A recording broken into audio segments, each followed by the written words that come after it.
Bos besar membiarkan mulutmu bocor. Bab 587. Sebenarnya, benar-benar ingin melupakan seseorang, melepaskan sebuah pernikahan, melepaskan suatu hubungan, yaitu orang itu ada di depanmu. Tetapi kamu bisa memperlakukan dia seperti orang biasa.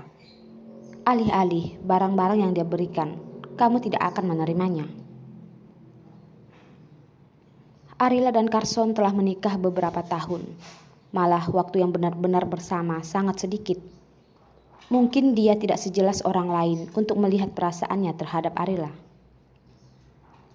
Kata-kata yang dikatakan Eva kepadamu hari ini semuanya itu benar. Dalam 3 tahun kamu hilang, jika tidak ada Arila kecil, Carson mungkin tidak bisa bertahan hidup, kata Ferdian.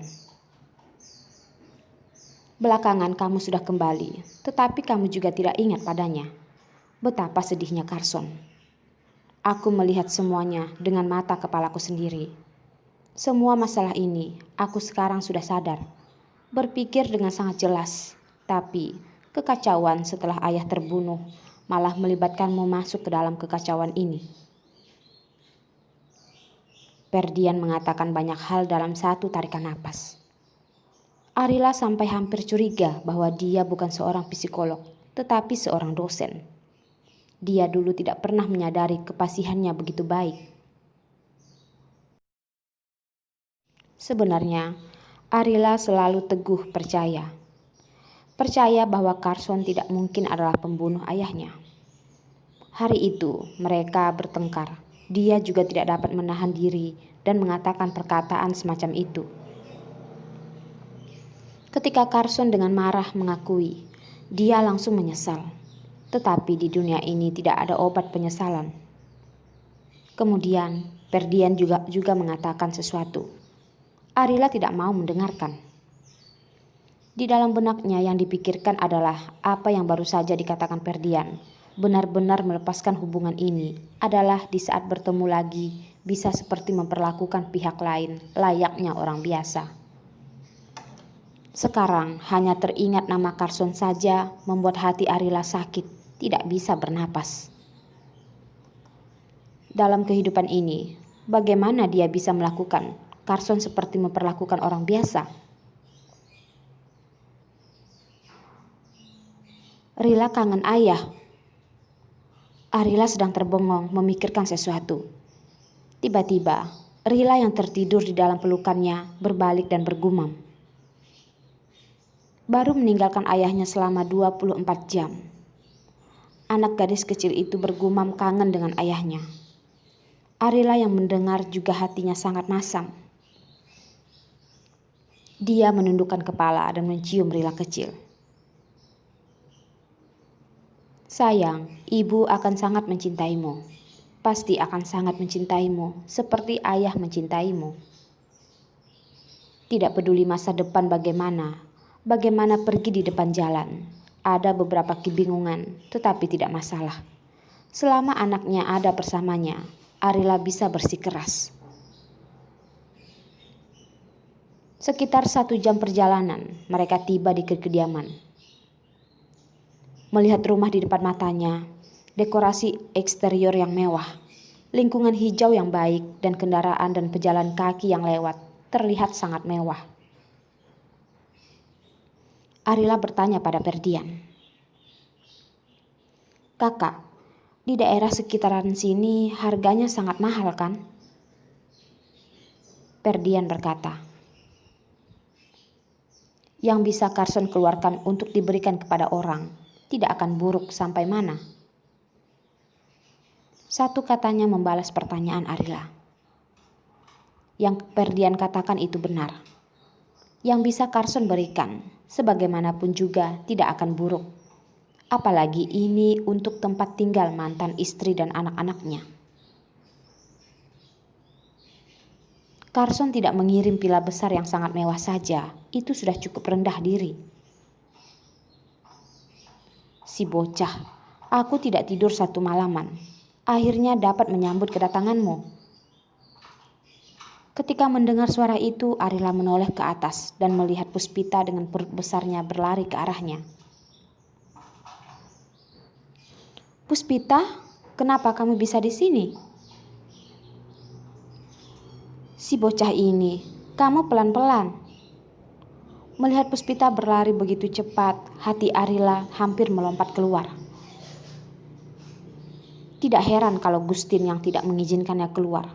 Dari karakter Puspita yang ceroboh ini, keluar sendirian tidak tahu akan membuat keributan seperti apa.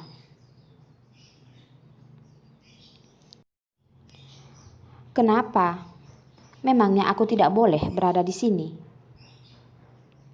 Puspita berlari mendekat dan memberi Arila satu pelukan hangat. "Ngomong-ngomong, kamu menjadi semakin tidak baik. Kamu datang ke Amerika Serikat juga tidak memberitahuku. Kalau bukan Gustin yang mendapat kabar dari Tamara, aku sama sekali tidak tahu kalau kamu akan datang ke New York." Puspita tahu dia datang ke New York karena di saat Gustin dan Tamara menelpon dan saling mengobrol, mendengar Tamara keceplosan dan barulah terus bertanya kabar. Sebenarnya jika mereka memikirkannya dengan lebih detail lagi, mereka akan mengerti bahwa hal ini tidak sesederhana Tamara hanyalah keceplosan. Alasan mengapa Tamara dipilih menjadi asisten Carson, dia dapat bekerja di sisi Carson. Mulutnya rapat adalah keahlian yang pasti harus dimiliki. Jadi, alasan mengapa dia mengatakan bahwa dia keceplosan, bisa keceplosan, itu pasti karena bos besar mereka membutuhkannya untuk keceplosan. Arila mau datang ke Amerika Serikat. Puspita kebetulan di Amerika Serikat. Tidak keceplosan padanya, masih bisa keceplosan pada siapa lagi? Pergi terlalu mendadak. Tidak ada waktu untuk memberitahumu.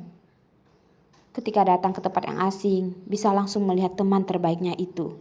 Arila benar-benar sangat senang. Setelah lelah di perjalanan lebih dari 10 jam, suasana perceraian yang berat sementara waktu dilupakan oleh Arila. "Halo Puspita, lama tidak bertemu," kata Perdian. "Perdian, sudah lama tidak bertemu?" Puspita berkata sambil tersenyum dan memandang Sebastian yang dekat dengannya. "Ini Sebastian kan? Anak yang sangat lucu." "Terima kasih Bibi Puspita." Tidak ada yang memperkenalkan Puspita kepada Bastian, tetapi pengamatannya sangat bagus.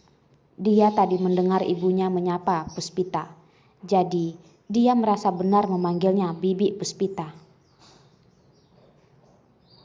"Anak pintar," kata Puspita sambil tersenyum. "Hari ini Bibi tidak mempersiapkanmu hadiah pertemuan. Lain kali Bibi pasti akan menyiapkannya untukmu."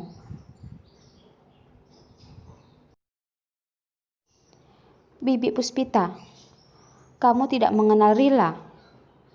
Bahkan di dalam mata Bibi Puspita melihat kakak Sebastian terlebih dahulu, dan Rila kecil bertanya sedikit masam. "Bagaimana mungkin kami bisa tidak mengenali Rila?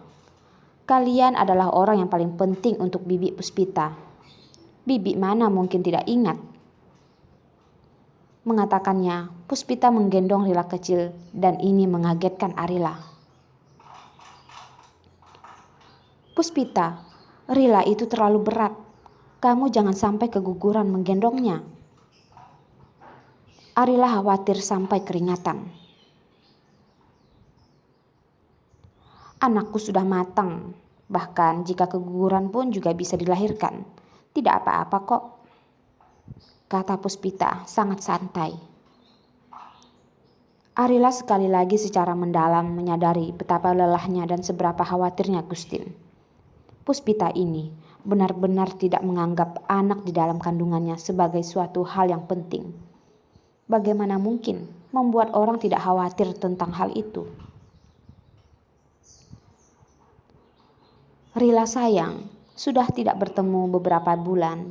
Kenapa kamu semakin cantik?" Puspita meremas wajah Rila kecil lagi. Oh my God, ya ampun, bagaimana ini? Rila kecil, gadis kecil ini tumbuh besar semakin lama semakin lucu. Semakin banyak orang menyukainya.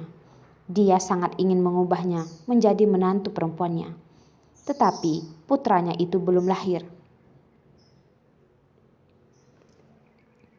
Bibi Puspita, Rila setiap hari makan dengan patuh. Jadi makin lama makin cantik.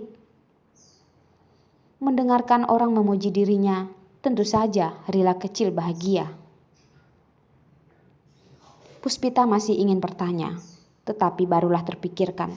Semua orang masih berdiri di luar rumah, dan dengan cepat menyapa seperti seorang tuan rumah. Semua, jangan hanya berdiri. Ayo masuk ke dalam rumah dulu. Arila, rumah ini aku telah mengamatinya untukmu. Petugas kebersihan dengan hati-hati dan lebih bersih daripada tempat aku tinggal. Aku percaya kamu juga akan puas melihatnya.